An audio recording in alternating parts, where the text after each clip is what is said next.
Welcome to the GreatBase Tennis Podcast. I'm Steve Smith, and at the table we have Ivan Ozerets. And we got two Daves. Dave Anderson, a regular. Thanks for helping us out so much, Dave Anderson. And again, we have Dave Sivertson. Last week, Dave talked to us about being a competitor, and there are so many things where he's been successful on the court, but it's amazing how much success he's had off the court. By memory, USPTA National Pro of the Year, the Texas Pro of the Year, Education Awards, written a book, Net Profits, like 400 plus pages. I've been a tennis director for 5 decades. So let's start with the tennis business. Dave Sivertson. We'll go with Coach Sivertson and Coach Anderson. Let's start with... you have to wear so many hats as a tennis director. Why don't you start with your beginning days on the other side of it, the tennis teaching side? Well, let me also say, and you guys know that, being in the tennis business is such a joy. It's brought me so many blessings, opportunities. I mean, the relationships and people that I've met have just been unbelievable. There probably aren't very many professions where you can wake up in the morning and put some shorts on, put a pair of shoes on, and go make a living. So the tennis business has been exceptional for me. And when I look back and try to figure out exactly how I got into the tennis business, I think it's probably pretty interesting. And when I was young, I think I told you before, I didn't start playing tennis till I was 15, and I was in kind of an area that, where, tennis was kind of frowned upon, and I never belonged to a club. And I think I played one USTA tournament as a junior coming up. But before that, as a youth coming up, I faced a few challenges. I was dyslexic, which made it difficult to read. You kind of mix up your letters a little bit. The good news is that a lot of dyslexic people are ambidextrous. So I actually pitched a baseball game right-handed and then pitched the next night left-handed. Wow. Which was kind of rare. And it's not that I was that exceptional in terms of an athlete. I felt like I was a good athlete. But I was, good enough to feel like I could kind of hang a little bit with the guys, and that was kind of fun. So, but that was challenging from a reading standpoint and a writing standpoint. That was tough. The other challenge I faced is I had a terrible stutter. When I was in 3rd grade, I was in speech class, and it really continued on till I was about a sophomore in college. Wow. So that became a bit of a challenge as well. And when you look back at the early days, I wasn't a very good student. And if you look at it in terms of reading and writing and speaking, those are pretty essential in terms of being able to kind of move forward in the game. So there was a little bit of a challenge there. And I was fortunate when I got into my first year at Chabot College, the junior college. There was a physical education instructor by the name of Georgie Shivington, and her husband was Tom Shivington, who was also partners with Dick Gould, and they had a program called Recreation Tennis. And Georgie introduced me to Tom and to Dick, and they basically said, "Look, we want to start a program on the East Bay, but we don't have anybody over there. Most of their programs were in Palo Alto, Peninsula, and we'd like you to do that." And so that was actually the first opportunity. They brought me to Stanford during the summer. They taught me how to teach, and then they sent me over to the East Bay, which is really where I was living. And I had my 1959 Chrysler New Yorker, and I would drive. I would do an hour class on high school courts with about 8 to 10 people in it, and then I would drive about 10 minutes, and I'd do another class, and I'd drive another 10 minutes to do another class, drive another 10 minutes. So that was my introduction to teaching. And so in terms of going forward from there, I over the years, would talk to Dick Gould. In fact, Dick Gould is such a fabulous guy. I'm sure everybody knows Dick as the longest employee at Stanford University. But he was the tennis coach there forever. And I think he had 17 national NCAA titles. But it was interesting when I did eventually get to Mission Hills, he was the first one to call me and say, "Hey, Dave, congratulations on your new position at Mission Hills Country Club." And so when we start thinking about relationships, I've probably had numerous situations where I've had interactions with great people who I've been able to kind of keep up with. From Long Beach State, going over to Europe, that's where I ran into Jimmy Parker on the subway and spent about a month with Jimmy. And Jimmy was just getting started at a club in Houston, Texas. But he was also the coach at Rice University. So he said, "Dave," he said, "why don't you come back with me to Houston? And you can kind of run programs at the club there. And then I'm going to leave to go in the afternoon and go coach at Rice University." So I didn't have anything going on. And so I went back to Houston and spent time with him. And Jimmy is so knowledgeable about the game and learned more about the teaching of the game. And he was such a mentor for me, being able to come up. And it was a great little club. We did have 15 courts. It's called Lost Forest Racket Club. But one afternoon I was playing with another pro from town, and he said, "Yeah," I said, "I was in Austin. I just interviewed at this club for the director of tennis position at Westwood Country Club." And I said, "Well, it sounds kind of neat." I said, "Do you mind if I call them and interview?" He said, No, go ahead and do that."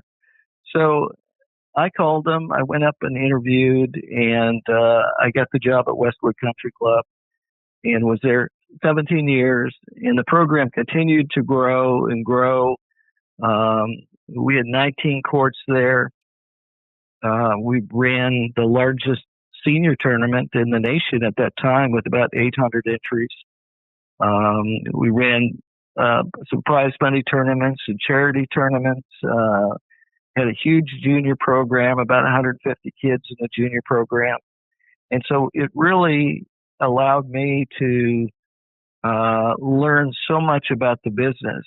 And as the club continued to grow and become more popular, I continued to learn more and more.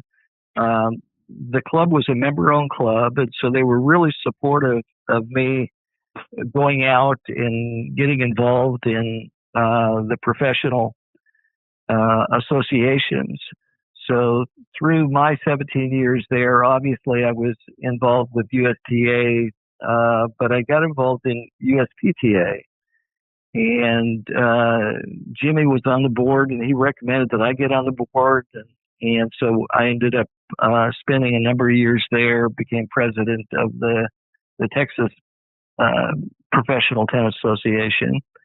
And then from there went on to the USPTA, and was on the national board with the USPTA for 10 years.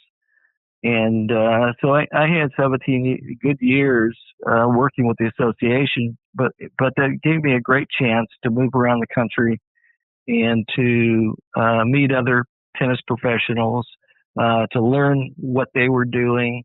I was able to give a lot of different seminars, and through the course of that time period, I think especially it allowed me to develop those skills that I never had a child coming up. So I became a reasonably good speaker, and did a whole lot of reading and learning and self-improvement type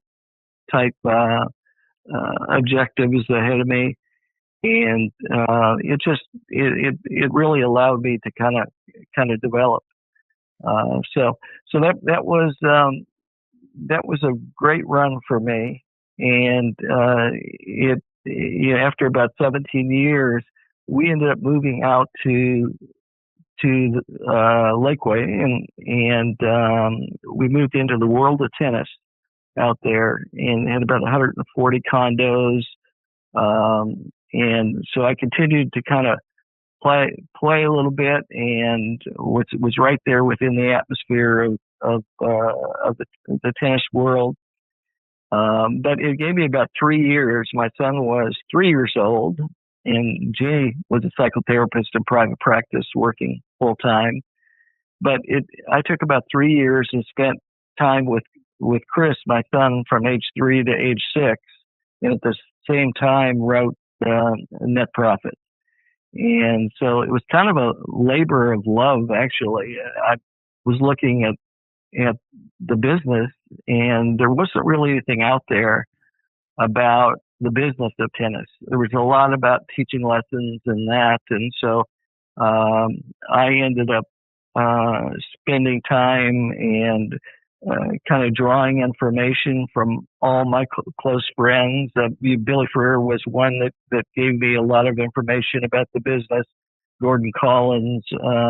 There was just tons of people that helped me and supported me in putting this product together. So it was called Net Profit, and it was the business program for club tennis professionals, and it was designed to try to bridge the gap between club managers and tennis professionals. It gave club managers a chance to see what the expectations should be of their tennis pro, and then also kind of told tennis pros what they should be doing to try to maximize their potential there at the club. So it looked at a number of different elements. It allowed pros to take a look and take inventory in terms of the assets that they had and put together a planning stage. We looked at strategic planning, product development, human resources, and profitability. And in the product area, it talked about facilities and programming and pro shops. And then in the human resources, we looked at building the team, putting together communication with your committees and that type of thing, emergencies that they might face. And then the profitability side, budgets, what they should expect with regard to salaries and things along that line. So it was a lot of fun putting together. It took a long time to do, but the product was really a good product, and it's a product that I haven't really promoted at all in the last probably 10 or 15 years. It's 30 years old now, but probably in the next couple of years we'll put it back together and put it out for probably in a manner that's maybe a little more affordable than what it was really put out for. But I think it still's got a lot of very applicable information that would be helpful to the guy. No, for sure. Is there? I had a copy I mentioned in the last segment where you graciously spoke to us about your success on the court. But is there a way for people to get a hold of that? The book you have, Net Profits. You know, it's really kind of interesting. I only have a few copies left. As I said, I haven't done a lot with it recently. There is a website. It's netprofittennis.com, and it gives an awful lot of information that they'll be able to kind of go through and take a look at, see if that's applicable for them. I thought it was pretty interesting when I looked at the market for that. It seemed like it were the top professionals that we had were the ones that gravitated to it, and the guys that were just struggling were the ones that would call and say, "Hey, boy, I think I'm going to lose my job. Hurry, send me a copy." And of course, I was saying to them, "Well, it may be over for this job, but in preparation for your next one, it definitely would be valuable. So they can look at it from that standpoint. It does have my cell number on it. Is, someone can text me and email me if they're interested. Oh, that's great. One question I have is, you started so young. When you secured the position, that interview, how old were you? You were there 17 years. I was 24, and I think one of the things that helps, and you go back to the connections that you have, but the president of Westwood at the time, Jimmy Parker, knew, and so I think Jimmy told me this maybe a year or two ago. He said, "Yeah, they called me up and asked me what I thought, and of course I told them you'd be a great fit." And so, a lot of times it's kind of being in the right situation. It's knowing the right people. And for me, I was a little bit young, but the club itself, it was, at that time, I think 19 tennis courts, and the rest of the club was kind of closed down, and they just had tennis going on, or we were on Lake Austin. But it was like a $500 initiation fee and small monthly dues. Well, if you look at that club now, it's probably one of the hardest clubs to get into in the nation. It is. I don't know what the initiation fee, but it's very, very high. They have, I think, a 4 to 5 year waiting list to be able to get in. When I was there, I arrived in the 70s, and in the 80s, I spent a lot of time with URSA, and it's kind of changed its name over the years, but it was originally International Health Racket Sports Association. And in the 80s, they started getting into this multi-sport concept. I mean, country clubs had food and beverage and tennis and golf, and that was it. But you didn't see any real fitness clubs in the 80s. And so I came back after a couple of conventions and really recommended highly that we go multi-sport. And tennis players thought I was crazy. And but I said, look, for the health of the club, I think that's the direction we needed to go. So they spent several $1 million to upgrade the facility and turn it into a multi-sport club and fine dining, and updated our boat docks on Lake Austin there. And we just started raising the initiation fee $1,000 for every 10 members that joined, and it just kept going up and up and up. And so it is it's a very high-end club now. Pregula just won the tournament in Austin, which was held at our club at Westwood, and so it's been it's gone from just a kind of a neighborhood tennis club to a very high-end club over a period of time. For me, I went from director of tennis to director of sports to the last 5 years there. I was the general manager of the club. So I actually had some long pants on at that time, and spent a little bit more time in the food and beverage area. So it was interesting in going from a member of a club. I ended up selling a number of net profits to Club Corp. And Club Corp bought net profit for their tennis pros. I did kind of a modified version for them, and they recruited me to go into their club management program. So I spent about 6 months traveling to 5 or 6 of their clubs and being trained in the Club Corp systems for their disciplines, which were accounting, food and beverage, membership, the golf operations, that type of thing. And then they put me in downtown club in Austin. We were on the 12th, 13th floor of One American Center. and had fine dining and wedding receptions, and then the other floor was fitness. So in the business, it kind of takes you some different directions.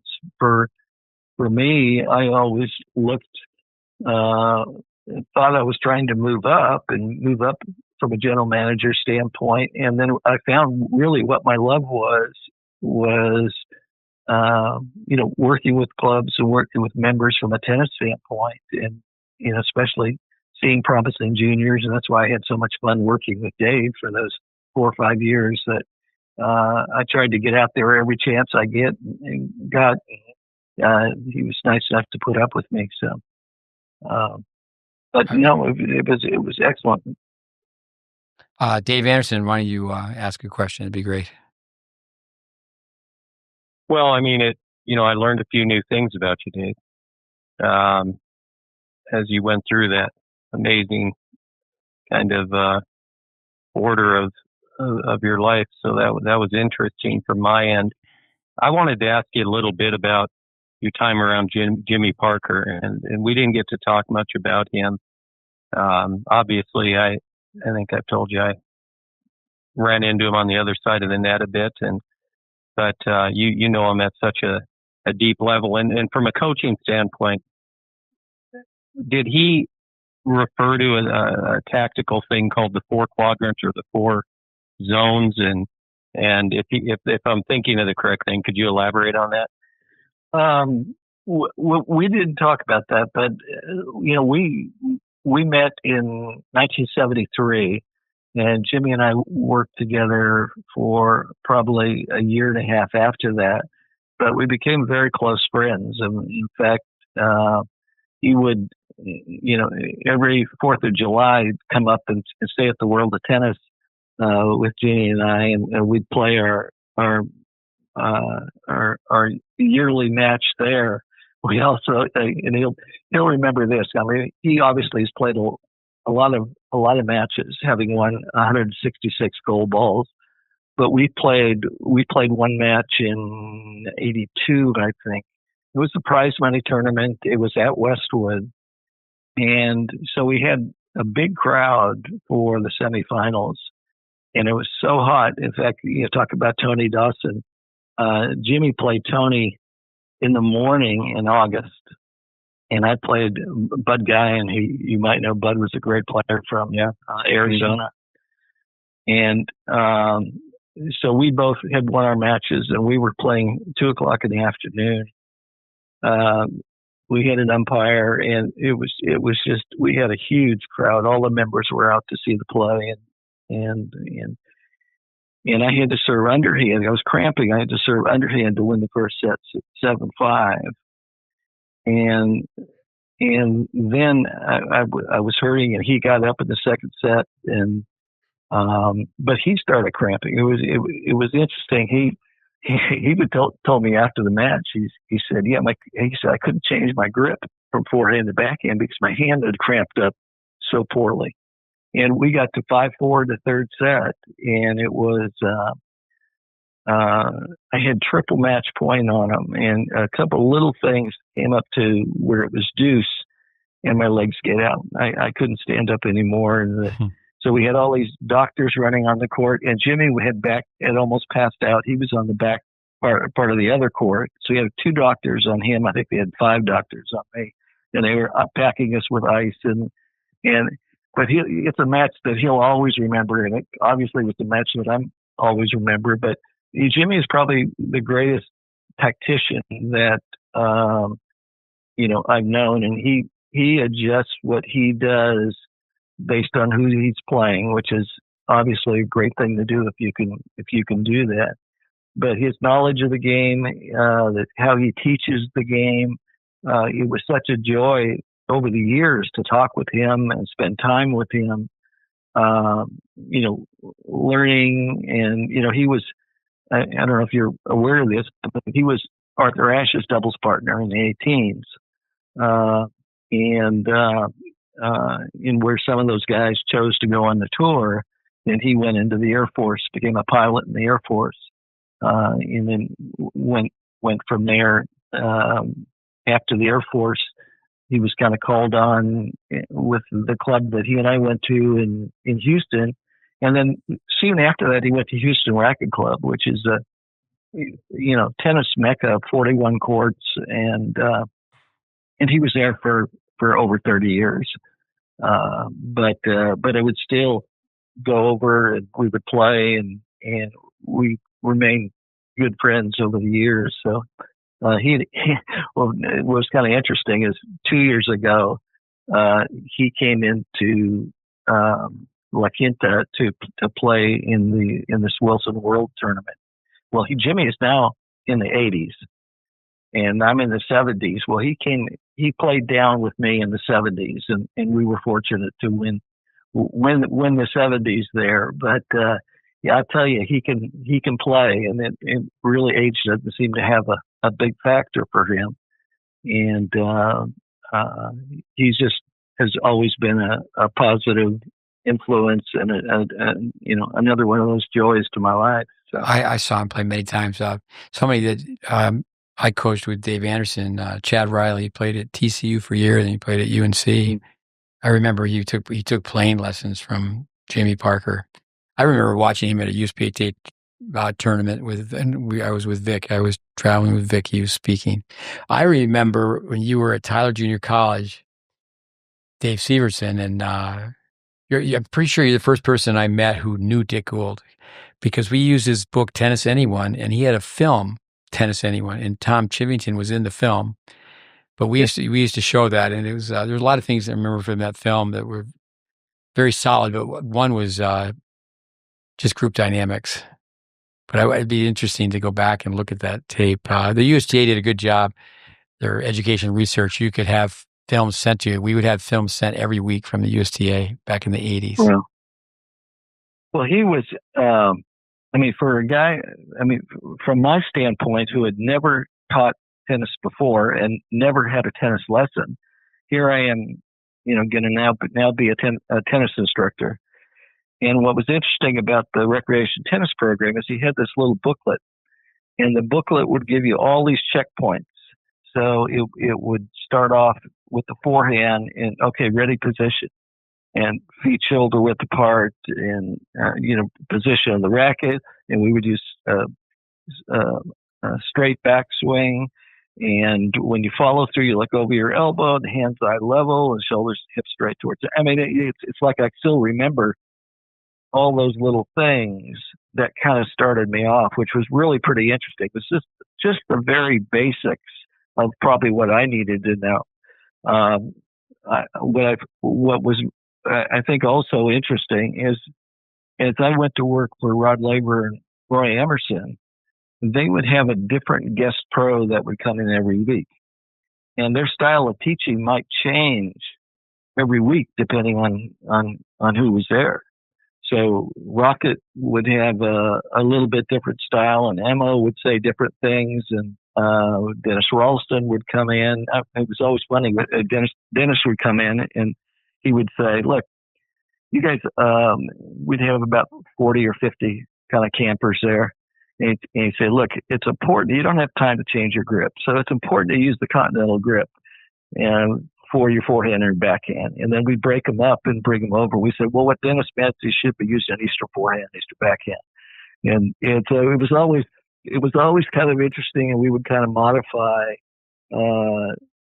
different things. I remember, it was one of Rocket's first times, I think, kind of being out and kind of doing some teaching and everything. And so he would say, okay, I'm going to show you how to hit a forehand, and it would be racket back and give it a whack. And he'd hit it 1,000,000 miles an hour, and they would, all the students, their eyes would get real big. And I remember practicing with Labor, and this is the only time I've ever seen this happen, and I don't know if it's ever happened before. But when I was volleying his ball, when he hit a ground stroke at me, and I was volleying that ball, it looked like the ball was coming at me oblong. And I've never seen that before. Now, I don't know if my memory is just bad on this, but it's something through the years that I've kind of always remembered. It always felt like that ball was not coming at me round. It was coming at me with a little bit different a different shape to it by the time you hit the ball because he hit it so dang hard. But it was interesting to see. I mean, Mo is just a worker, and I think as I told you before, we would do our camp, finish the camp, and then he'd want to go out and hit. And so we'd go out and hit a lot of balls. Mal Anderson was another wonderful guy. Such a nice guy. Steve, you may know what year he won the U.S. Open, but I think it was maybe mid-50s or something, or late 50s. But such a fabulous guy, and he wanted to play in the teaching pro tournament that we kind of had out there, and so I ended up being able to play against him. But another wonderful guy, actually, the brother-in-law of Roy Emerson. So that's kind of a little tidbit there. It was great for me. The ITF and USTA. I was able to serve on a number of committees. ITF sent me to Kenya and Uganda, if you believe that. So I coached the Kenyan team, and then would go into schools in the afternoon. I did coach the Kenya team in the morning, went into schools in the afternoon, and they did coaches clinics on weekends. And but what's interesting when we went into Uganda is they had like a total of 12 tennis balls. And if ever they lost one of those tennis balls, everything would stop until they could relocate where that additional tennis ball would be. Wow. And so it was just, obviously the court conditions were not very, very good. The holes in the nets and kind of makeshift type courts, but it was a different, it was a different kind of scenario. And then you go to the other extreme. I was invited to go to Japan and took Jeannie with me, and they had the Japanese Professional Tennis Association. So we went over there for a week and had about 400 tennis pros. So I did clinics and seminars for them. The funny thing, talking about not being able to speak earlier, it turned out I had an interpreter over there, and so they had their big annual banquet and had the pros and their kind of spouses, probably 600-700 people in the room. And they did not tell me that I was the guest speaker for the banquet. And so they, it's like one of those surprises that, in some sense might be somebody's worst nightmare. But they, just introduced me and came up and I think it made it easier having an interpreter. But, this game of tennis and the club business and, it's just, it can take you in so many different directions. And it's been, as I said, such a joy for me to be able to experience the different clubs, since I was at Mission Hills twice, been at Braemar Country Club in Los Angeles for about 5 years. And then out here the last 7 or 8 years, I came out, first of all, as sports director at PGA West. And then as I really was trying to kind of wind down the career, the last 5 seasons, I've been at the Citrus Club, but I work at a La Quinta Resort, which has been great. So, you never know which way the sport will take you.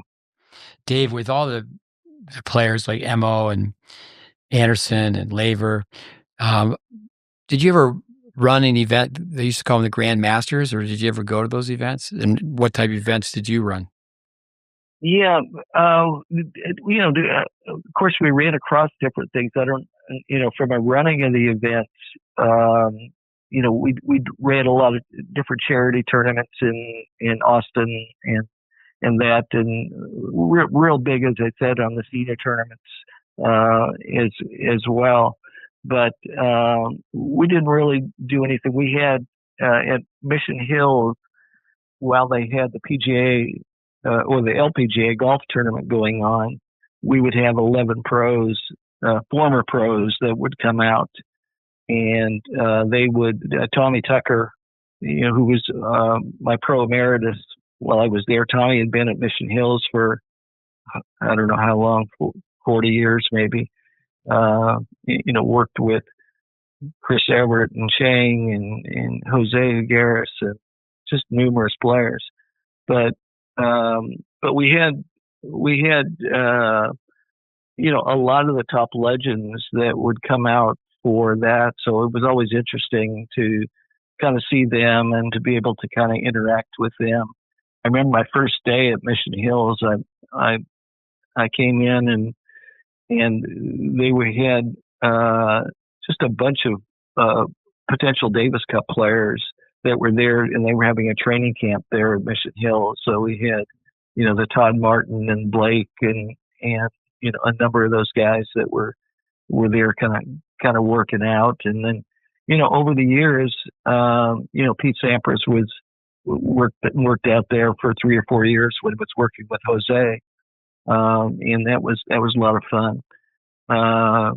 Played a couple times with Mark Woodford, who was a member there, and so had a lot of chance to visit with Mark. Mark was maybe 13 Grand Slam doubles titles, and but in fact, it was interesting. I think the first time we played 2 sets, he was so good off the return to serve and the ability to control what was happening on the court. I mean, I was lucky to win a few points, but he was just, Mark is just the nicest guy in the world. So strong on the court, knows the court so well. But having him there was a great asset, and he's a good friend. No, it's amazing. Now, as a tennis director, you have to wear so many different hats. I've heard that successful people many times, they do the things they don't want to. They get them out of the way first thing in the morning. What was your least favorite task as a director, and your most favorite?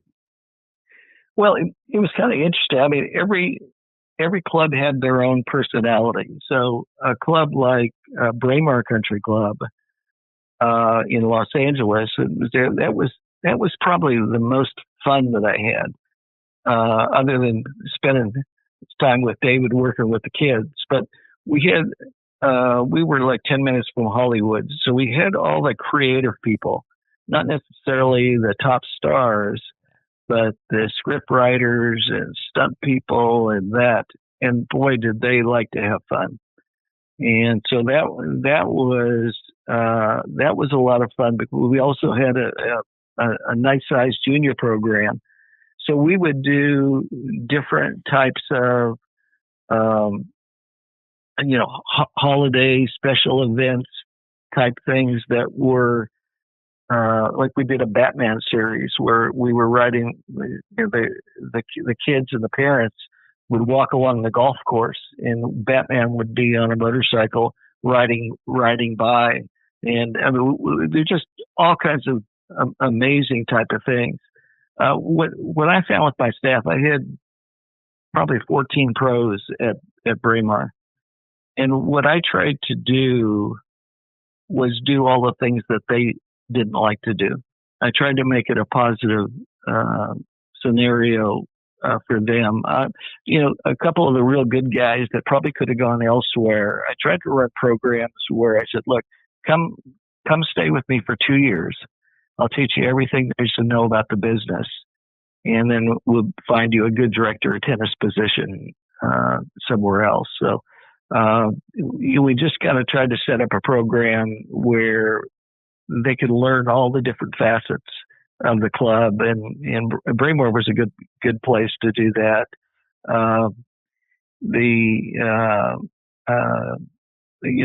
Mission Hills had a completely different personality, and I ran the tennis, but also the spa as well.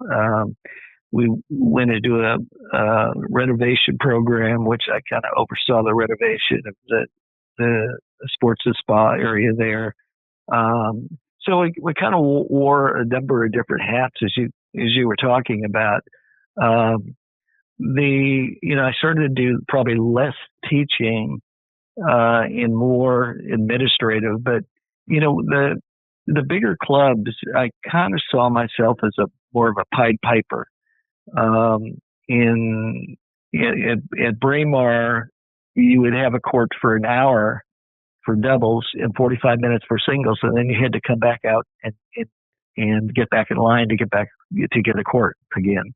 So that was kind of unusual, and probably showed. We had 20 tennis courts, and we had a board outside, and you would kind of just re-sign up again. And we would have full tennis courts, 40 or 50 people on the deck. And so I felt like I was kind of the Pied Piper in terms of moving around the deck, make sure everybody was having a great time, and matching up foursomes to be able to get back out there again. That was a pretty cool experience. That was kind of a lot of fun for me. Again, member-owned clubs versus corporate. Those have kind of changed a little bit, I think, through the years. The member-owned clubs, you had probably more committees and boards to answer to, so there was maybe a little bit different kind of skill set involved in that. Corporately, you just kind of work with your general manager and maybe have a tennis committee. As most pros will tell you, ladies team tennis and ladies leagues, those were always interesting to say the least. Trying to get everybody in the right place and feel good about where they were was always a bit tricky. David obviously mastered the ability to interact with parents in junior programs by creating structure and boundaries and being very clear about what the program was and what he was going to do and what they should expect. But it's really evolved. In fact, if you can run all the different components of a club, a large club, you can pretty much do anything. It really teaches you so many skills that you can use in other areas. Obviously, you have to be a bit of a people person to kind of be that Pied Piper at the club. But, the sincerity, I keep going back to kind of the ABCs for success, which is being available, being believable, and being caring. And, the 5 years that I worked with David over there, I mean, he exemplified those three things. And those had worked well for me over the years as well. But I think being able to really convey that you have a genuine interest in those that you're working with, and that you have a concern for the club, that you have a concern for the staff, you have a concern for the juniors and the ladies, and I think once you could convey that, then it makes everybody's job a little bit easier. We don't really try to show favoritism at all in the club business, and I think we try to hold on to that. At the same time, we have had people that in kids too, especially, that we've taken special interest in. I've got one kid when I was at Westwood, that fabulous kid, great kid, who ended up playing for the Air Force and ended up being, the pilot for Air Force One. And you look at that and you think, gosh, that something that we're, so proud of him. And he was when he flew Obama into Palm Springs, he invited me to go on Air Force One, and that was pretty cool. Wow. Then we had another one of the kids that was one of the Texas played in the Texas State Championships, and I worked with him for 10 years. He was the press secretary for Bush, and so invited me to come to the White House. And that these are not things that commonly happen in your day-to-day activities. But David will tell you that they're, when you work hard and you really care about the people that you're around, good things happen. And so we've been, in our business, we've been so fortunate to be in the business, I think, for number one. And I think we've all started to realize it's really not about us anymore. It's about what we can give to those people around us, and what we can share, not only about the business but about the game. One thing to repeat for our listeners, and this is just one pearl that you've shared with us. Obviously, it's one reason why you've been so successful. Just to repeat it, with large staffs, I often would try to do what they didn't want to do. I think a lot of times the director, you got to get your hands dirty, and you got to pick up the broom, and you've got to do this and that.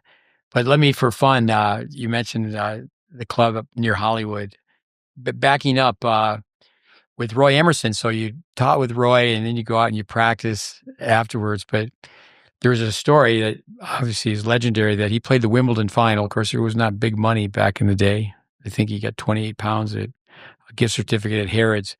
But did you ever drink beer with Emo and the boys? I'm a non-alcoholic guy. If we let my 73 years, I haven't drank hardly anything except at the labor Emerson camp. He said, "Look, Dave," he said, "you have to be part of the group," and so he. Because I was just beat. I mean, I'd be up early. I'd work all day on the court, and then I'd hit with Emo, and then he'd say, "Okay, now we have to go out. And we have to party with the 50 people that we've got coming in, and that's just part of it. So you got to do your part." So that was probably my introduction and my exit to anything that was terribly alcoholic. But he was he didn't mind spending those extra few hours with the extra people that were at the camp, and he would be the last one to leave, and he would be the first one up in the morning. And how he did that, I have no idea. Yeah, no, I was around him, fortunately. How I was so fortunate to be around him. But he said he had to work on fitness because my strokes were so bad. I had to work so much on fitness. But yeah, the story is that he was playing the piano, singing, and partying, and never went to bed and played in the Wimbledon final. Yeah, well, that would not surprise me. I mean, he was fit. He was determined. Such a great competitor, but just for just a sheer love for the game and a love for life. And he would make everybody around him feel very, very special. And he was a great chirper too, a great trash talker. I remember watching Anthony, his son. Ross Case and Jeff Masters just won Wimbledon. It was at the John Wayne Tennis Club. They came back and they played a set, and the father-son, they won. He was just ribbing the guys the whole time. Yeah, he was interesting, but again, as I said, the nicest guy. He lived in Newport Beach area, and we were probably an hour and a half north of that. And he came up and did a little exhibition for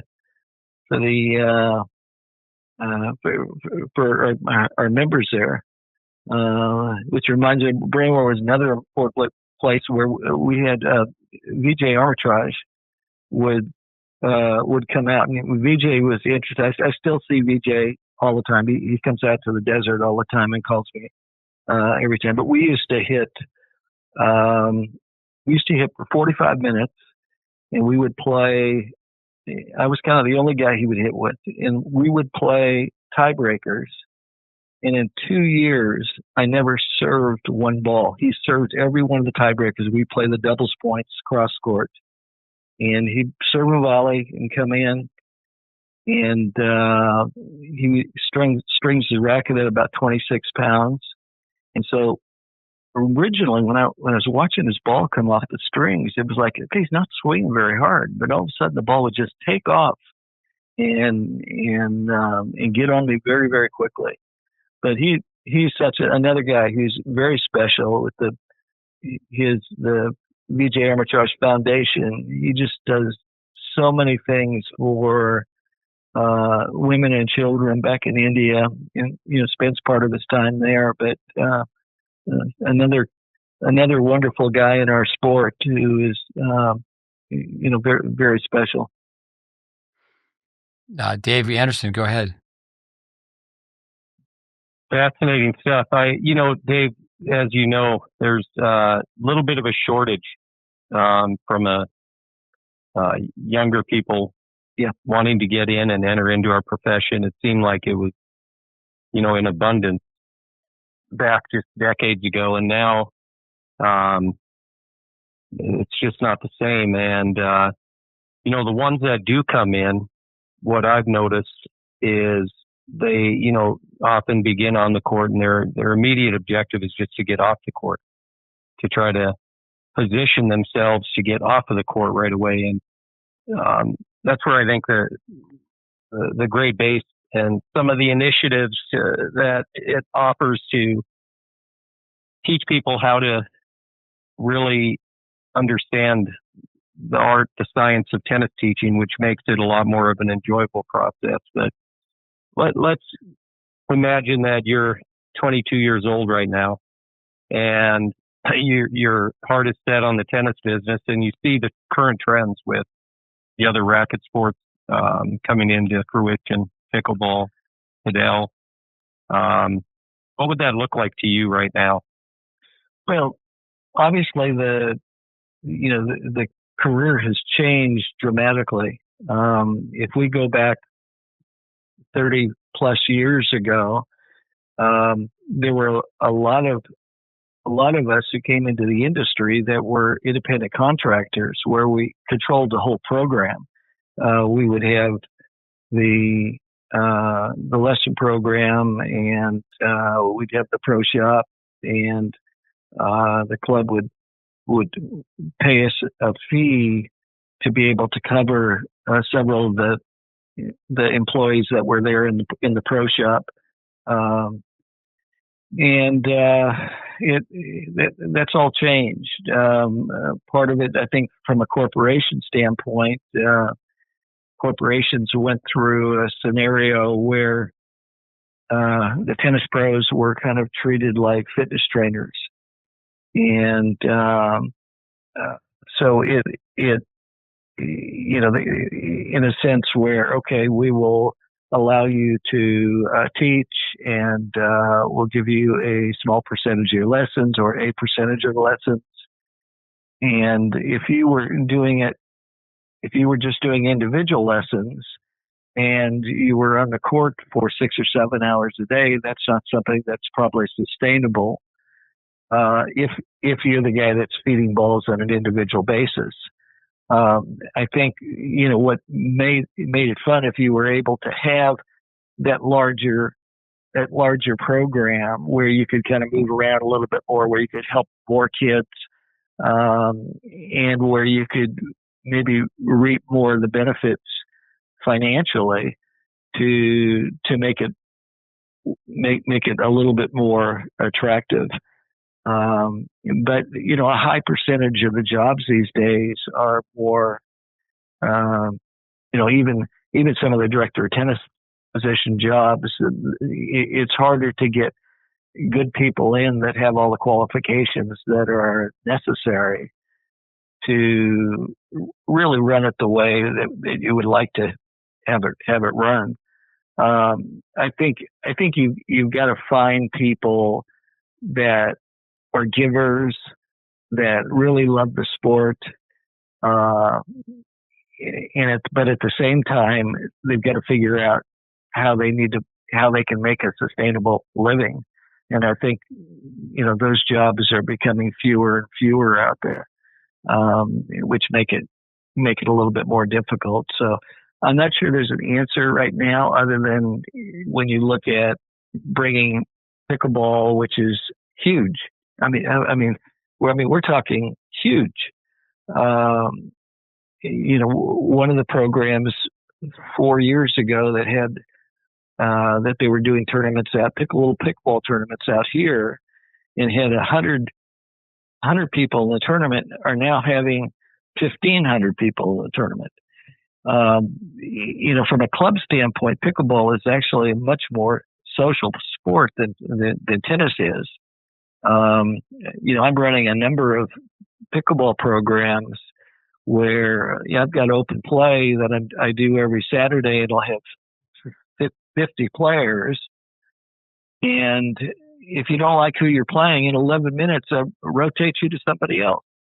In tennis, you go out and play doubles. You better like the 4 players you're with, because you've got them for 2 hours out there. From a club standpoint, if I can keep rotating players every 11 minutes, they're learning something about the other players, the other members. And our job really, as professionals, as employees of the country club, is really to connect members to members. And so pickleball is really very easy to do that. I run a once a month mixer, and I've got generally over 100 players that play in that mixer once a month. And it's a tennis and pickleball mixer, and they can choose which they want to play. And all my tennis players are choosing to play pickleball because it's fun, quick, and they can interact and socialize with lots of different people very quickly. So, padel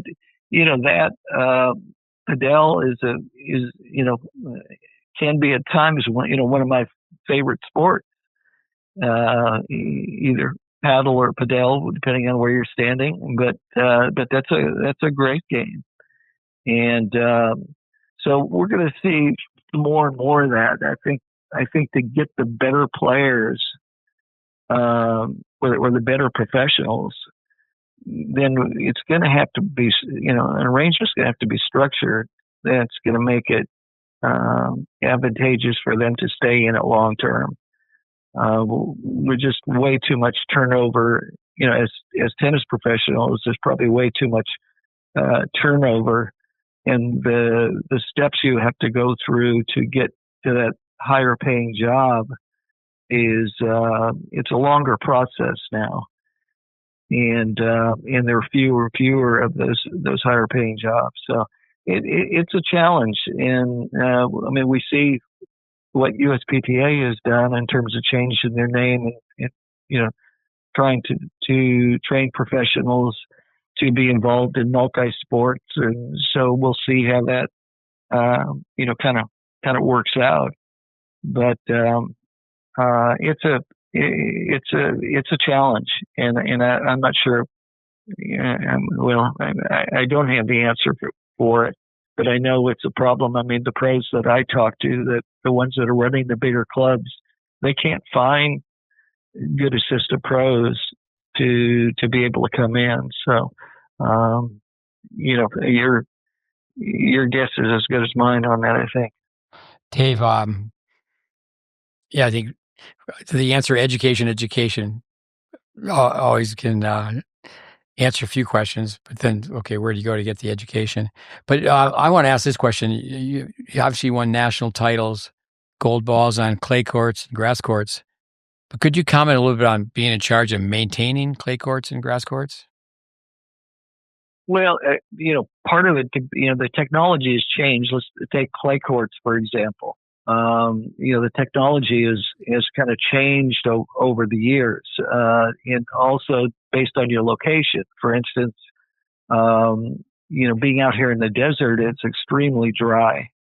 And so it's tough to keep clay courts in prime condition, year round. Conversely, if you look at Florida, so many clubs have great underground watering systems. There's a lot of humidity in the air.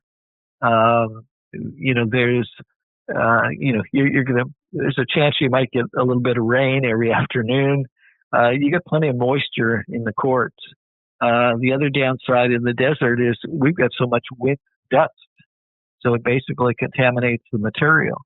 So unless you're finding a way to filter the bad material out and be able to put additional material on, you're not going to find a lot of great clay courts here in the desert unless you, unless you're out there manicuring them, on a daily basis for sure. But Wade here, and I don't know if you know Wade from Birmingham. He was from Birmingham, Alabama. He passed away a number of years ago. He was kind of the guru of clay courts, and wherever I was, I kind of dragged him out to help go through the clay court scenario with me, and to try to bring them up. And he used a couple different processes, but the technology, as I said, I think has changed so much even the last few years. I mean, we used to have the quadrants we used on the underground watering system used to be pretty big, and they've gone to smaller quadrants, such that if you had different parts of the court that got a little drier, the smaller quadrants would fill that back up and produce the moisture where it was needed, rather than even, Mission Hills, we had above ground watering system. So you had kind of the sprinklers would come and the sprinklers would be a little uneven. If you get a rain, for instance, that we get all of a sudden really, it could get a little muddy when the rain hit, but when it really dried out, it became, very tough to play on. You would have at times you have more sand in the mixture, which would make it slipperier. Then if you didn't have the right mix, it would make it really hard and crusty. So that side of it is. From a clay standpoint, I think, Florida's mastered it pretty well. As you start to move west, if you have enough maintenance staff, they've done a pretty good job. But it's been tough, really tough in California, and that's why. I mean, back in my days, I had never played on a clay court until I went east. So we don't have it quite figured out the way that we would have liked to have it. And as I said, I think technology has kind of changed a little bit. The good part about the grass courts is if you've got a golf course and you've got a greenskeeper that will invest the time, you can have some of the nicest grass courts around. And we were fortunate at Mission Hills. It had grass courts that were as good as any grass courts out there. In playing in Philadelphia, I think Philadelphia Cricket Club. I mean, beautiful courts, but when you get the rain and with the humidity, you get some sogginess, and the playability it can be very inconsistent. If you get a little dampness on the court, it could be very slippery and very dangerous. Both of those. I mean, a lot of times they comment that the clay is easier on the body, which it is. But if you haven't played on a lot of clay and if it gets a little slippery, it could be a little dangerous too. So, and the same I would say with grass. It can be a little softer, but you can get a little turf toe, you get some things happening on grass where you stop too fast, or if it's a little wet, you end up lying down on the ground. I remember I played the 65s in New Jersey on the grass in the semifinals. I literally did not have the right shoes for the wetness and dampness of the grass, and probably spent more time on the ground than I did going for the ball. So it's a little different. You just have to prepare a little differently. I've got a couple different sets of shoes that I use for each surface, depending on kind of how, what the conditions are. And but I think that anytime you're traveling and playing, there's a chance that the conditions are not going to be what you expect. So you just try to prepare for it as well as you can. Oh no, thank you, Dave Anderson. To you. Well, I you already hit on that one pearl that, and I know you've mentioned that before, Dave, in talking to you about clearing the way for the people around you. And I think that goes for everybody, really. Just a comment, really, that no matter what our role is at the club, I mean, we should be looking, to make it a little bit better existence each day for everyone, whether it's a tennis pro, in their relationship with the maintenance staff, or fellow pros, or whatever that is. And I think that if there are words that anybody hears through that, I think it's just so critical. Dave, talk a little bit, if you could, about when you onboarded people, and as the director, and how you onboarded them through the processes. Each club being a little different, has different personality, as you said. But what was your typical onboarding process?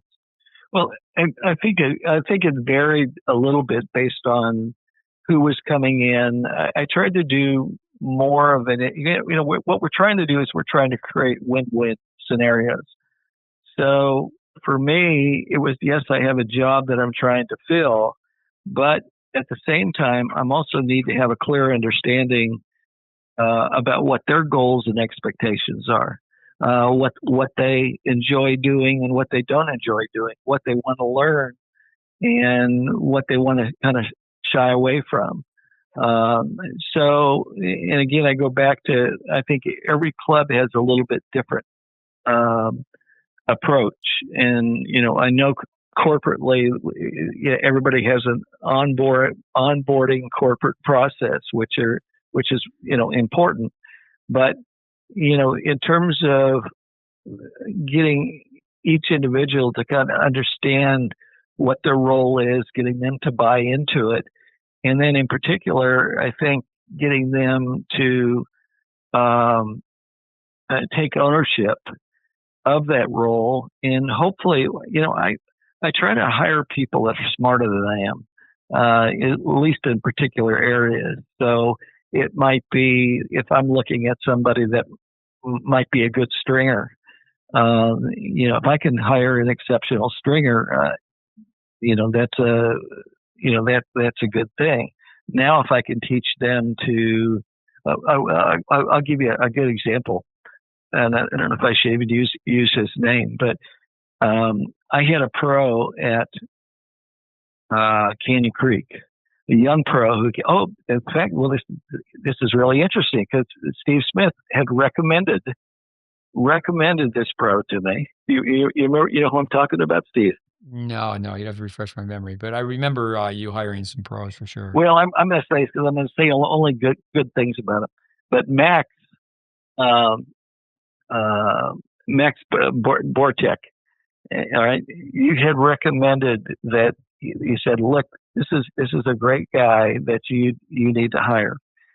And I had 8 pros already on my staff, and I didn't really need the pro, but because you had mentioned that, I interviewed him. I brought him in. He was young, and he ended up I said, look, when I brought him in, I said, look, I want to put you behind the counter because I want you to learn these particular skills. And he didn't want to go behind the counter. But he turned out, he came back to me a couple of years later and he said, I'm really sorry I didn't go behind the counter. He said the things that I could have learned back there.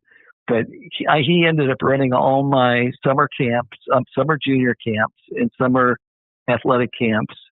And I gave him an opportunity. When I came out here to Mission Hill, or when I came out here to PGA West, I said, look, you're really good.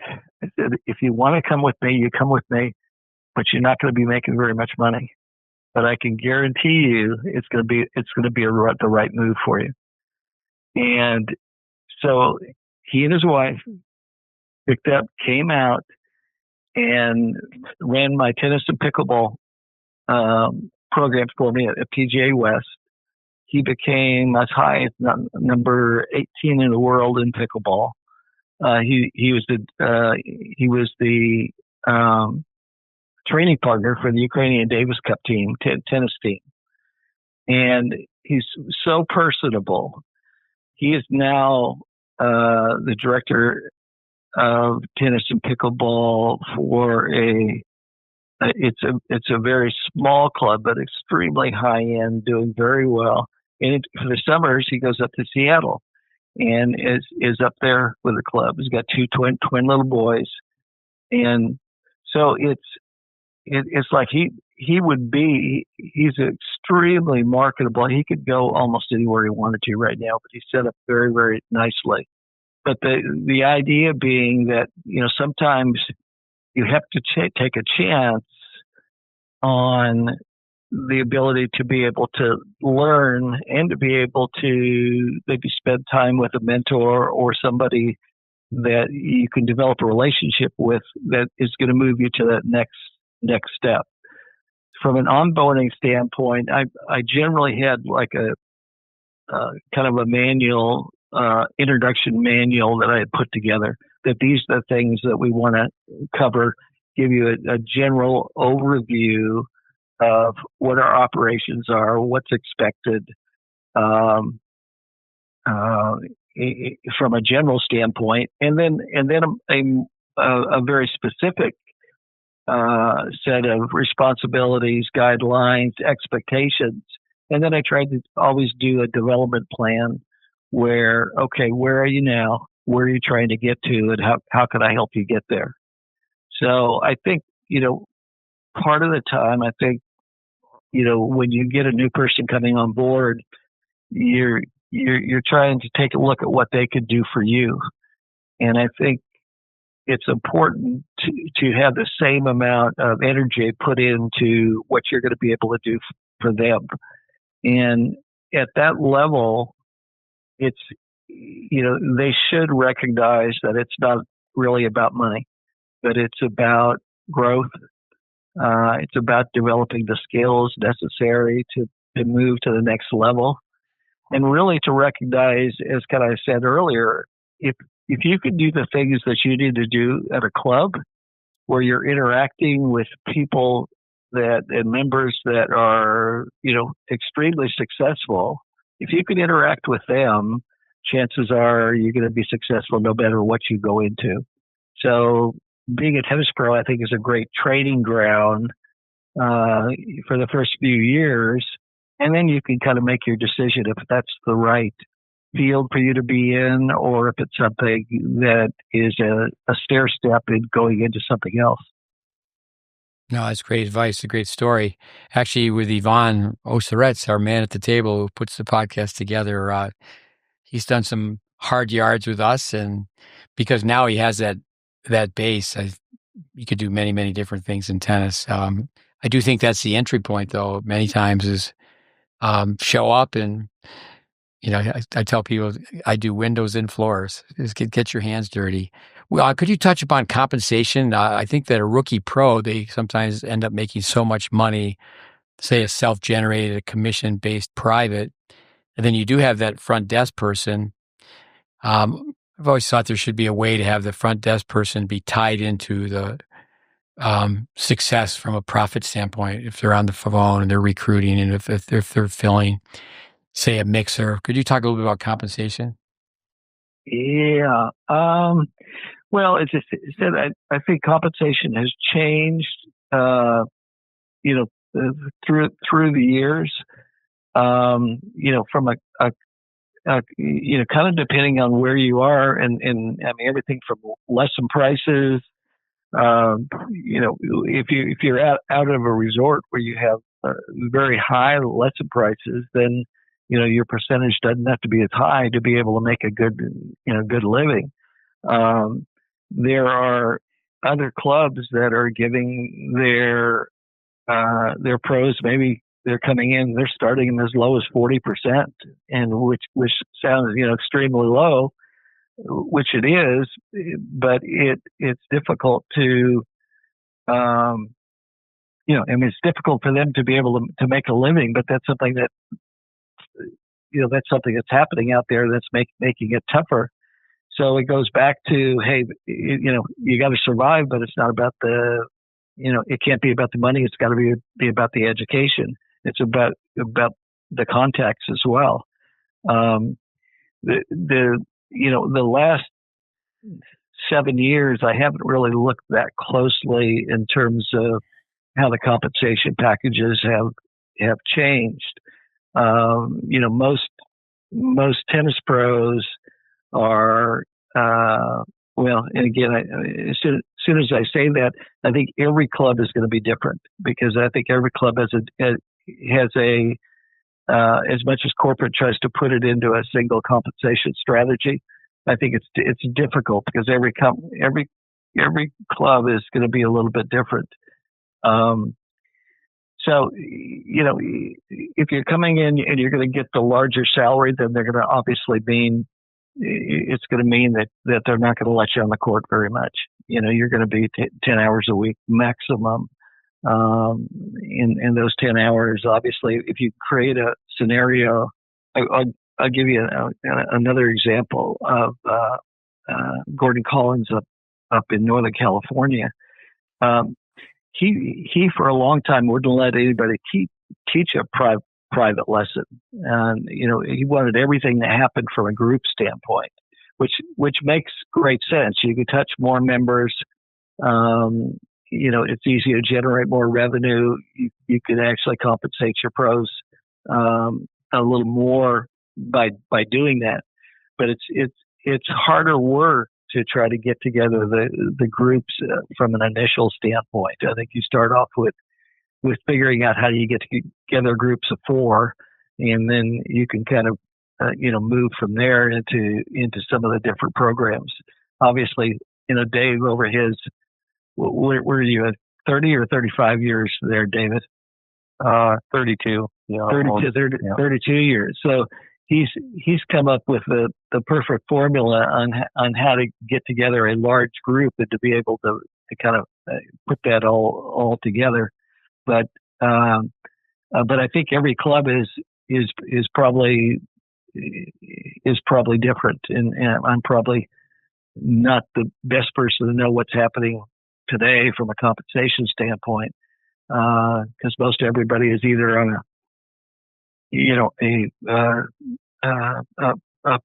smaller percentage, or if you can get a better player in or a better pro in that could do more things, then it makes sense to try to compensate them accordingly with maybe a little higher percentage.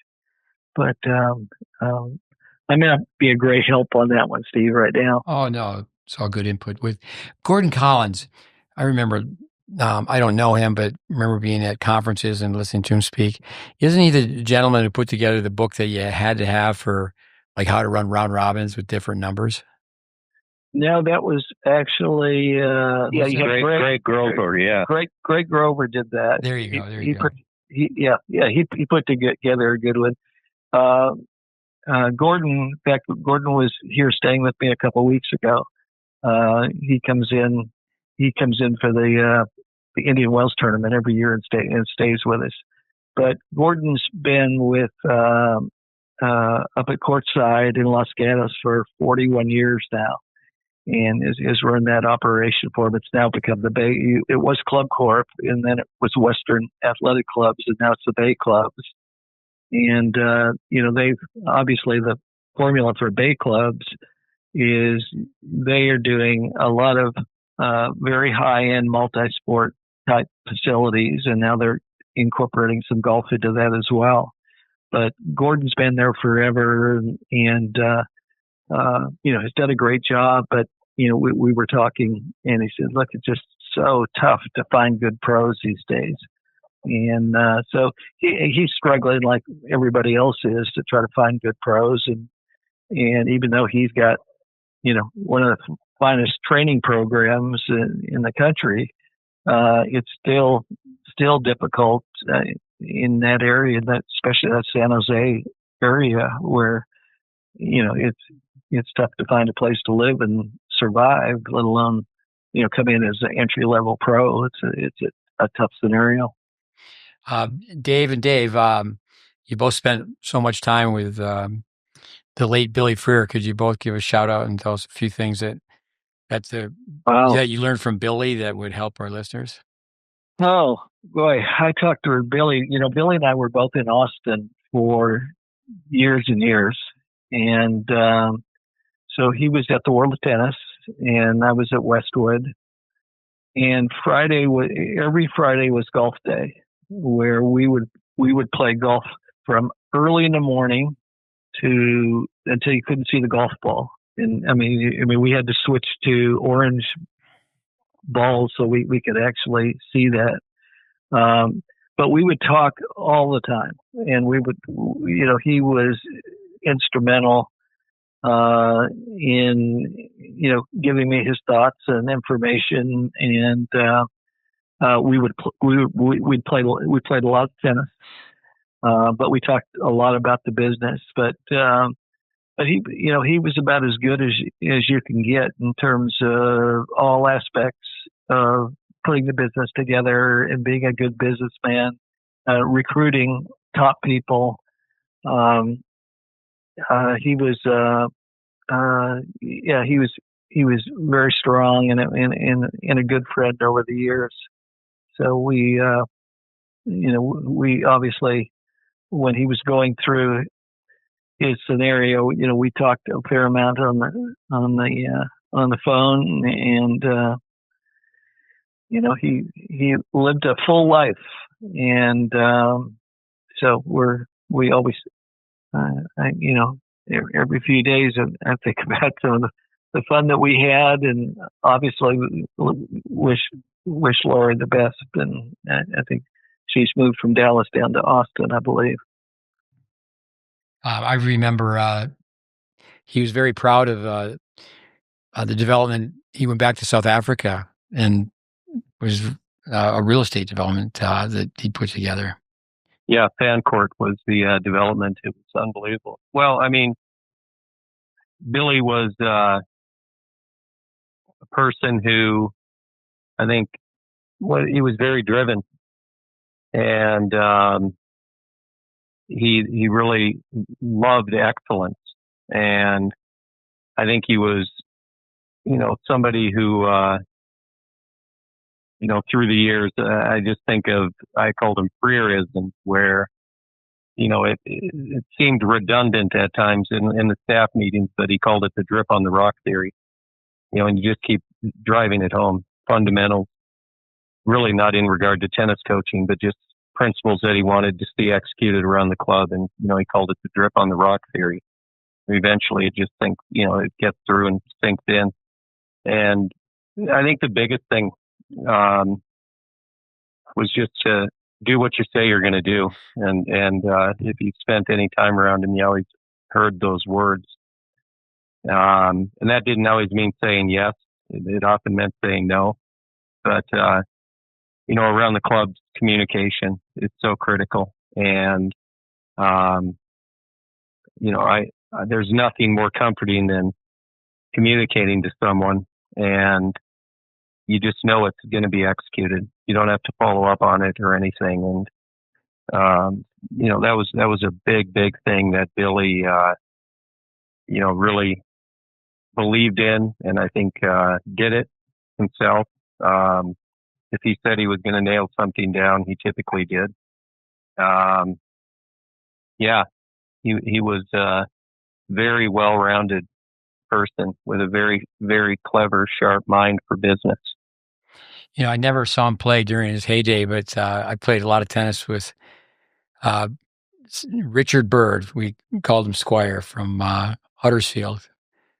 And out of nowhere, I remember him. He was a few years younger than me, so maybe 10 years younger than Billy. But so he watched a lot of the players come through England and play on grass. But I remember him just saying Billy Freer is his favorite player.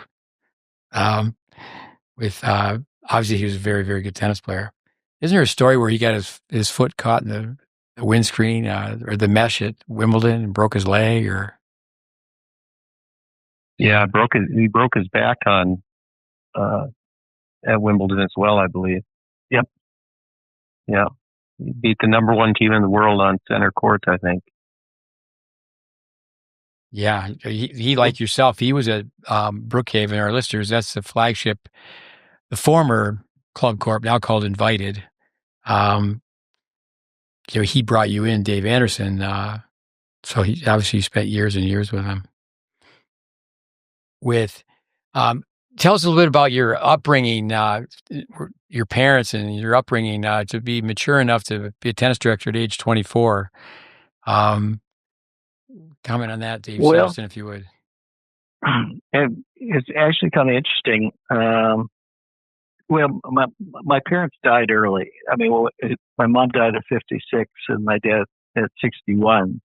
I was actually raised, I probably spent more time in our neighborhood church than I did at my high school. So we had a large youth group, probably had 400 kids in our church high school program. And so it was kind of, I think, from our core values standpoint and how we treated people. And I think, a lot of, I think being successful in tennis business as well as other businesses goes back to how you treat people and how you interact with them, from a sincerity from being very sincere to being thankful and grateful and appreciative of the interaction. There's still, a number of the kids from our old church when we were kids that every once in a while I'll just call up and see how they're doing and that. So it was my mom and dad, neither of them went to college. My dad was the head of food service for Oakdale Naval Hospital, so he was kind of a civilian officer. And my mom was a seed technologist, which looks at all these seeds and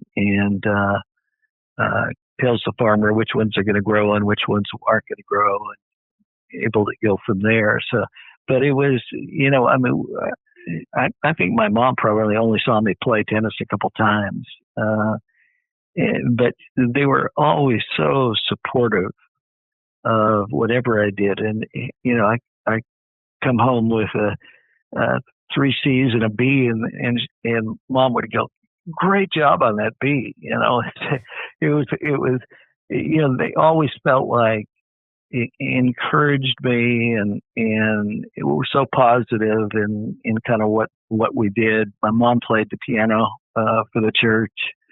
My dad would stand at the at one of the doors and welcome all the people in, and so we used to have people at the house all the time. And I think that that interaction with really good people, and I think they were so positive in everything that they did. It just kind of grows on you, and I think it kind of goes back to when we look at all those skills or characteristics that we'd like to have. I think at the top of the list are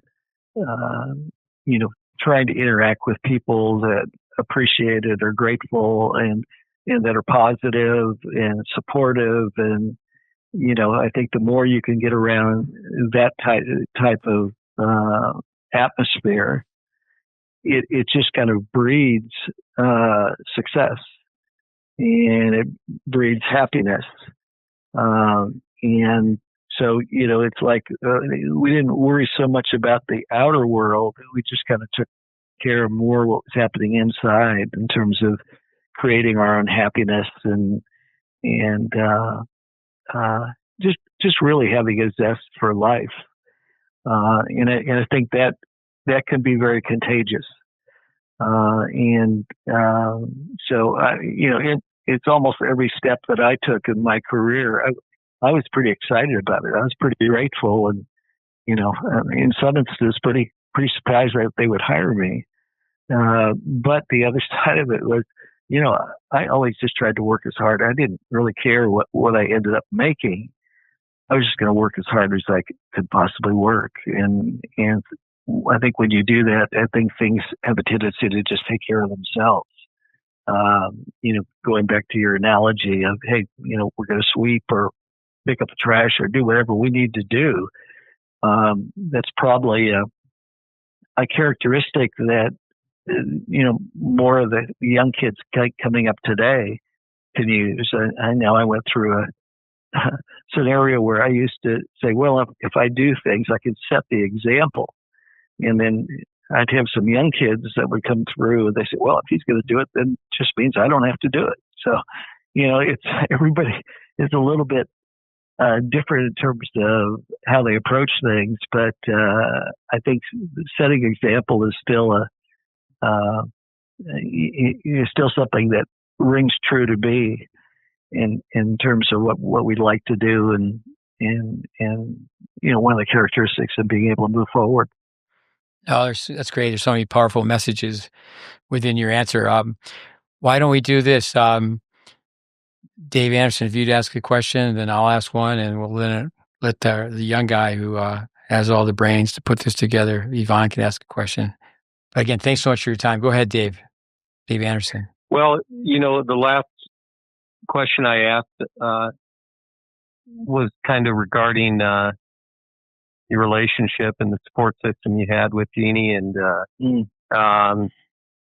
why don't you give a little bit of background on that? Because as you know, the tennis business is not 9 to 5, and it's not 5 days a week. Yeah. Tell us how you were able to balance that with your wife. Well, number one, I think the most important decision you make in your life, or one of the top couple decisions, is who you marry. The likelihood is you're going to be spending the most time with that particular person, although the club members are in the running for the most time, for sure. But I think that the nature of our business is that it's 7 days a week, 24 hours a day. I mean, we get calls all the time, we get texts all the time, and that's kind of the nature. I think I was married first for 10 years, got married at 24, and I think that's a little young, to get married. Your brain's not fully developed, and although at the end of those 10 years, my ex-wife and I, we kind of were both in agreement that we were kind of headed some different directions. It wasn't anything that was, we were angry about anything. It's just that we were headed in different ends. So it was the right thing to do. When Jeannie and I met, we met on a blind date, and there was members that I gave lessons to, and then she officed as a psychotherapist in their office. They were psychologists, and so they introduced us from a blind date standpoint, and we hit it off like immediately. And I think we went out 5 times in the next 7 days. And the the thing that impressed me when I first saw Jeannie is how giving she was. You know, she got her, you know, she was like excited about helping and doing things for others. And it was so attractive to me that it was like, okay, it's something that I want to be around as well. You know, as you know, and the nature in the club business is, you know, you have to be a giving type person. You can't be running a club and be a taking person. You got to be a giving type person. And so it matched up pretty well. She is. This will be funny. The second date, I gave her the Briggs-Meyer exam, which she always laughs and says, "I would never do that on a date," even though she uses the Briggs-Meyer exam in her work. And it's like, okay, well, I'm going to figure out personality wise, you know, how we interact and that kind of stuff. But we just, you know, for the next 6 months, we just spent most of our time together. We interacted real well. It was like, you know, it seems just really comfortable. And, you know, she understands that the nature of this business, and she enjoys this business. I mean, you know, part of it was when we were on the road traveling. You know, a lot of times she went with, and, you know, she enjoyed the travel. She enjoyed the interacting with people. Interacting with others brings her energy level way up.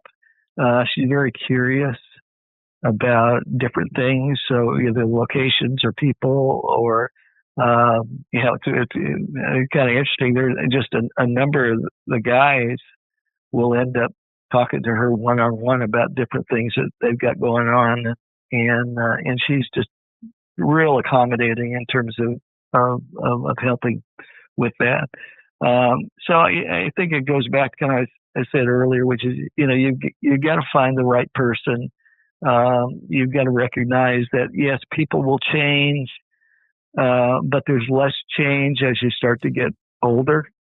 So, you know, Jeannie we were married.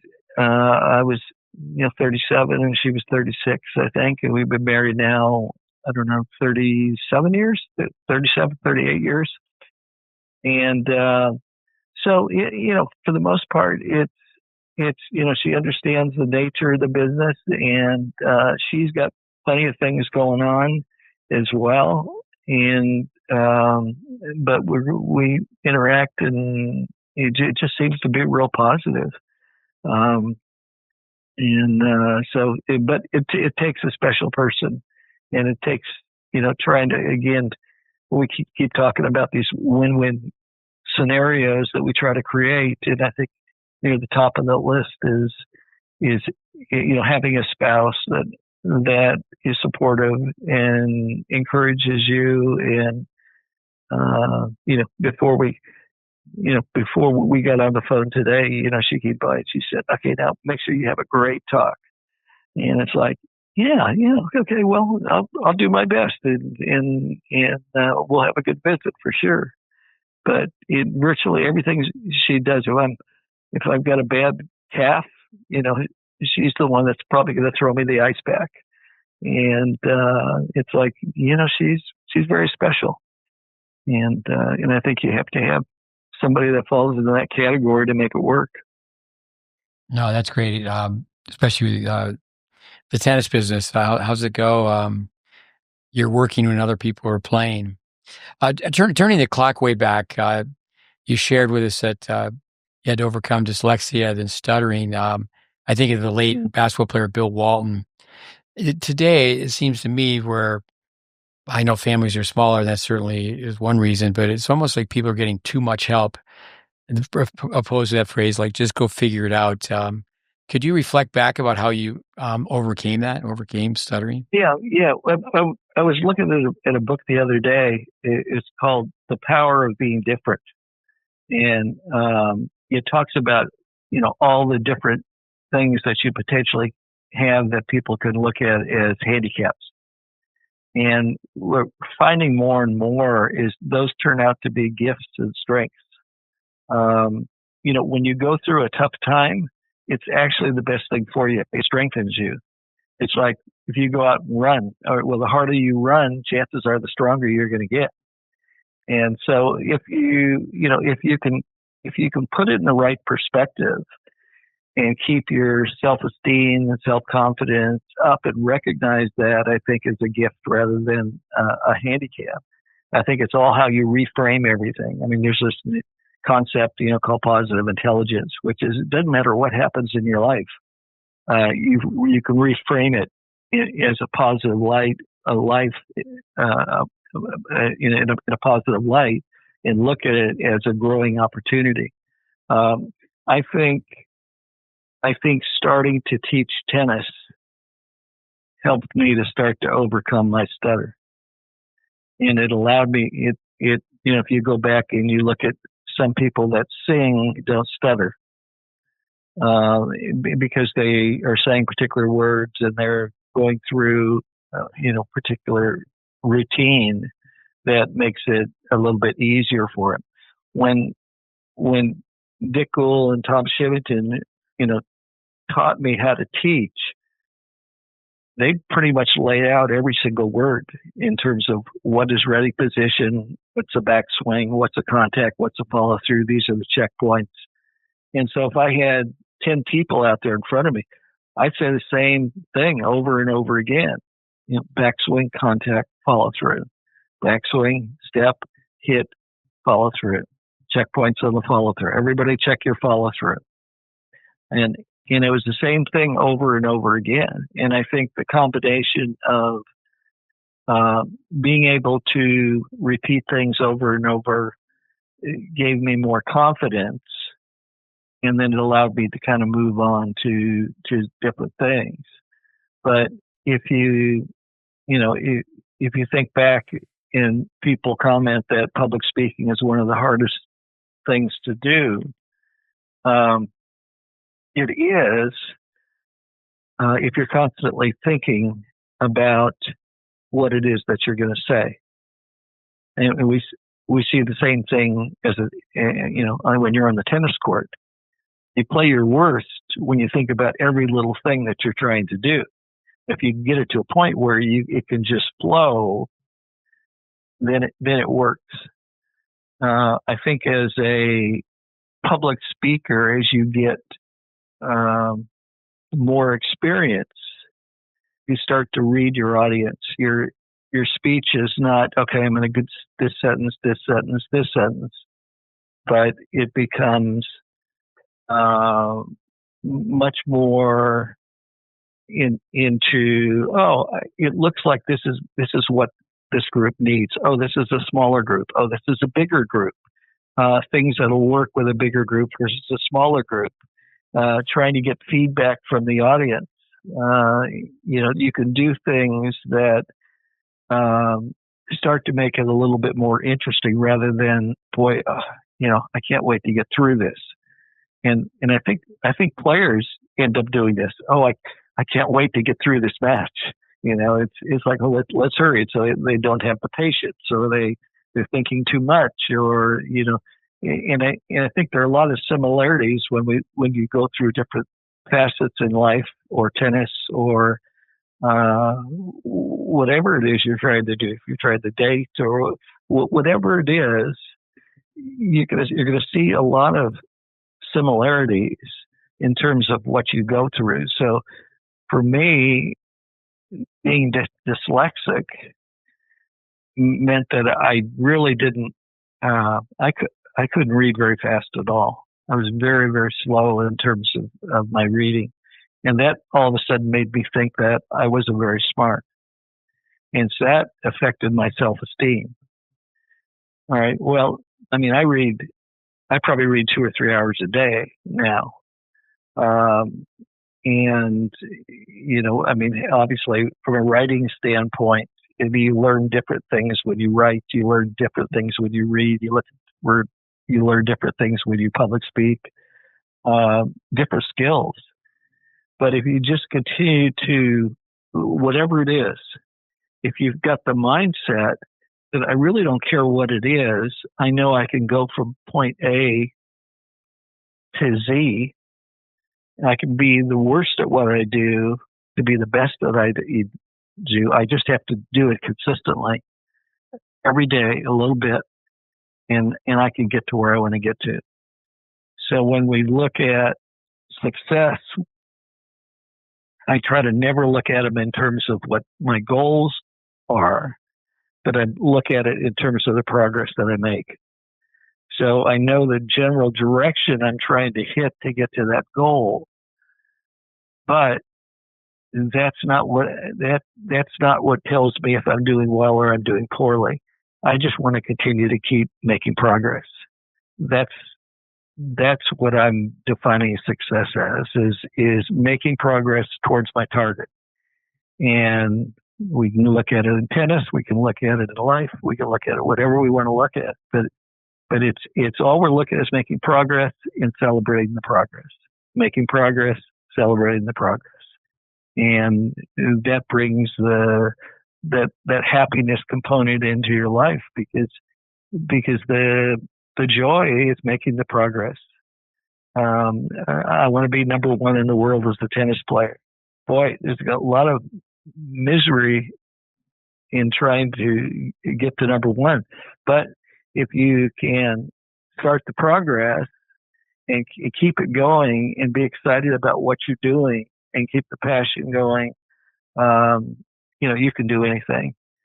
And so when we go back to kind of what you're saying earlier, from how did you get from point A to point B? It was more consistency, is luck, but I think it was more mindset.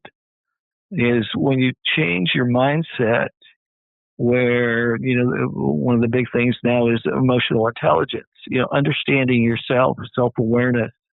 How much do people really know about themselves? We can apply it to the tennis game. We can apply it to life. But the more you know about yourself, the easier it is to develop respect for yourself, feel good about what you're doing, and it all kind of starts to come together. So I look at the things that I'm interested in is my health, and I think we can all relate to that as we start getting older. Is what I'm going to do? What am I going to do so I could be healthier tomorrow than I am today? I'm going to look at happiness, which is driven from internally. I'm going to look at success, which I'm looking at as progress. And then, the relationships that I have, it's filtering out the bad ones and maintaining and developing and bringing in the new ones. The interesting thing is, if you look at the 5 people you spend the most time with, that's going to probably be a pretty good indicator of where you are and where you're going. And if those people don't match up well with where you want to go, and maybe it's time to kind of trade that in. From a tennis component, I mean, if you want to get to number one, then you got to surround yourself. I think, you look at David has got so many good players there, and they're surrounding themselves with each other. If they can all maintain that positive, intelligent mindset, that growth mindset, that the relationship-wise, that they're communicating with each other, that they're pushing each other, they're not in competition with each other. And I think that's a big component, is if you can create a mindset where all those great kids that Dave's working with are not competing against each other, but they're pushing each other, they're encouraging each other to be better. That's a huge stepping stone. And, that's why I was so fortunate to see those components when I was working there with Dave for those 4 or 5 years. It's like, yeah, this is the most comfortable, positive. I mean, I literally couldn't wait to get back to that environment every day because it was so much fun. There were so many good kids. They all had the same goal. They wanted to get good, but they supported each other. And that's something that obviously comes from the top. And what Dave does, he conveys, and it's contagious. No, thank you. That's more wisdom from Dave Sivertson. Let's go with Yvonne's question.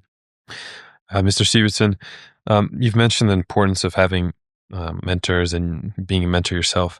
What would you say is the most impactful piece of advice you've received from your mentors? Well, it's interesting because you can look at it in a number of different categories. You know, you can look at it from a tennis standpoint, and you can look at it from a life standpoint. And I think, you know, those indeed might be different. And I think you also are learning every day. And that's why I, as I said, probably read for 2 to 3 hours a day, always trying to learn. You know, sometimes what I'm picking up, what I'm reading about, it becomes my new mentor. I think that's the beauty of the internet or books, or if you can get on the right, if you can select the right mentor. Sometimes they don't even have to be human, but I picked up so many things from those positive people that I've had interaction with. Every day I was with David, I picked up something new and something interesting and something positive. I never heard David say a negative word for the 5 years I was there. It was always reframing it as something that was a growth opportunity, and that's why I was so eager to be there every day. Is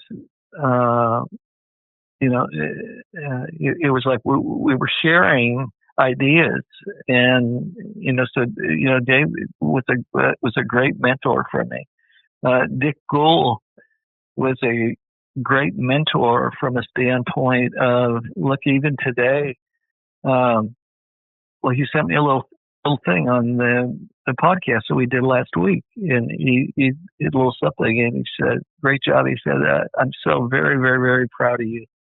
And it's like, wow, you know, I mean, he's got plenty of other things that he could be doing, but yet he's taken the time out to send me a kind of a long personal message that says, "Hey, I'm watching you, and I'm proud of what you're doing."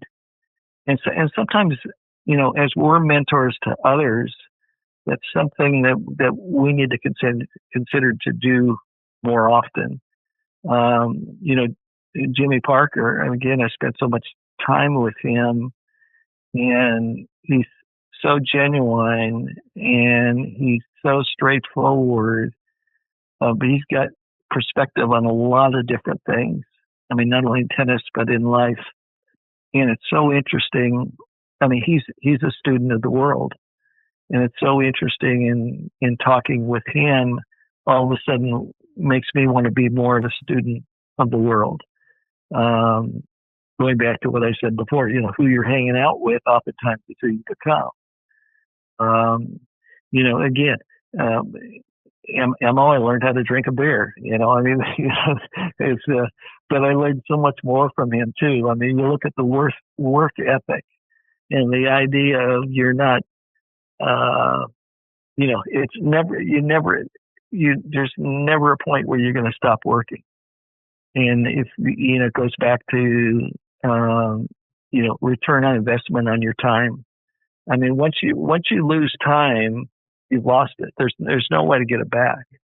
So if I decide I'm going to take today off, I've lost some tremendous opportunities because I'm never going to get today back. And I think when you wake up in the morning, that you got to jump out of bed. You got to feel like that's happening. And if not, you got to change circumstances, because it's just, you know, it's just too big. Life is too big a waste to not do anything. You've got to feel like you've got some, you know, that you get to have some impact on yourself, on others.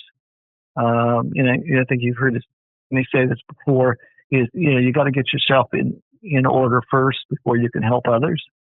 So your self-care, taking care of yourself, make sure that, you know, your beliefs and and character is where it needs to be. Now you're in a position to be able to help. One of the things I read the other day is the idea is like, don't take advice from somebody that's standing on the sidelines. It's something where, you don't want to be criticized by somebody that hasn't really been involved in the fight, or will get into it. You want to be around people that say, look, hey, you fell down. Okay, it's time to get back up. And as we were talking about with David and I had some really competitive matches, and I always would look across the net and I said, I love this guy, but I'm going to do everything I can to try to beat him. And I'm going to make him run. I'm going to get him tired, and I'll carry him home if needed. But I think you have to have that kind of approach with life too. And it's like, okay, I'm going to give it everything I have to give, but I'm still going to give life a hug when I finish my day. And that's what kind of I'm working on right now is kind of saying, okay, what do I know about tennis? What do I know about life? And how can we mesh the two such that we'll have a message that we can kind of get out there? Because, so much of the messages of the world right now are not very good. And you've got to be able to turn off 90% of what's happening out there and try to get it replaced with, information that's of value. We know really mindset's 80% of what's happening, and skills are probably 20% of what's happening. But right now, everybody's relying on building those skills, but they're just not where they need to be in terms of the mindset. So, the mentor-wise, tons and tons of great information. I think you just have to take a look and you filter that information out. You have to try to do something from a reciprocal standpoint. If somebody is really good and really positive, really supporting you, make sure you're doing the same going the other way. And you got to be, it's like the more you give, you can't outgive somebody. It's the more you give, the more you get. And that's just the way life works. And, it's worked so well, I think, for me, through my years when I kind of look back and say, look, I don't feel like I wasted that much time.